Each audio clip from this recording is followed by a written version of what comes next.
ಹುಲ್ಲಿನ ಹೊರೆಯಲ್ಲಿ ಕಟ್ಟಿ ತಲೆ ಮೇಲೆ ಹೊತ್ತು ಸಾಗಿದ ಹೆತ್ತಮ್ಮ.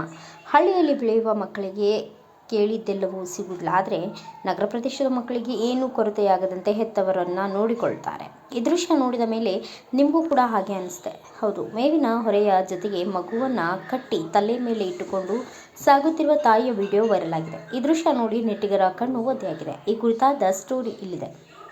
ತಾಯಿ ಪ್ರೀತಿಯೇ ಹಾಗೆ, ಬೆಲೆ ಕಟ್ಟಲು ಸಾಧ್ಯವಿಲ್ಲ. ಮಕ್ಕಳ ಲಾಲನೆ ಪಾಲನೆ ಮಾಡುತ್ತಾ ಮಕ್ಕಳಿಗೆ ಸದಾ ನೆರಳಾಗಿರುವ ಜೀವವೇ ಈ ಅಮ್ಮ. ಆದರೆ ನಗರದಲ್ಲಿ ತಾಯಂದಿರು ತಮ್ಮ ಮಕ್ಕಳನ್ನು ಬೆಳೆಯುವ ರೀತಿಗೂ ಹಳ್ಳಿಯಲ್ಲಿ ಮಕ್ಕಳು ಬೆಳೆಯುವ ರೀತಿಗೆ ಸಾಕಷ್ಟು ವ್ಯತ್ಯಾಸವಿದೆ. ಇದಕ್ಕೆ ಉದಾಹರಣೆಯಂತೆ ಈ ವಿಡಿಯೋ. ಇಲ್ಲೊಬ್ಬಳು ತಾಯಿ ಕೆಲಸದ ನಡುವೆಯೂ ತನ್ನ ಮಗನ ಬಗ್ಗೆ ಕಾಳಜಿ ವಹಿಸಿದ್ದಾಳೆ. ಇಲ್ಲಿನ ಹೊರೆಯೊಂದರಲ್ಲಿ ಪುಟ್ಟ ಮಗುವನ್ನು ಸೇರಿಸಿ ಕಟ್ಟಿ ತಾಯಿಯೊಬ್ಬಳು ಹೊತ್ತುಕೊಂಡು ಸಾಗಿದ್ದಾಳೆ. ಈ ವಿಡಿಯೋ ನೋಡಿದ ನೆಟ್ಟಿಗರು ತಾಯಿ ಪ್ರೀತಿ ಎಂದಿಗೂ ಶಾಶ್ವತ ಎಂದು ಕಮೆಂಟ್ ಮಾಡಿದ್ದಾರೆ.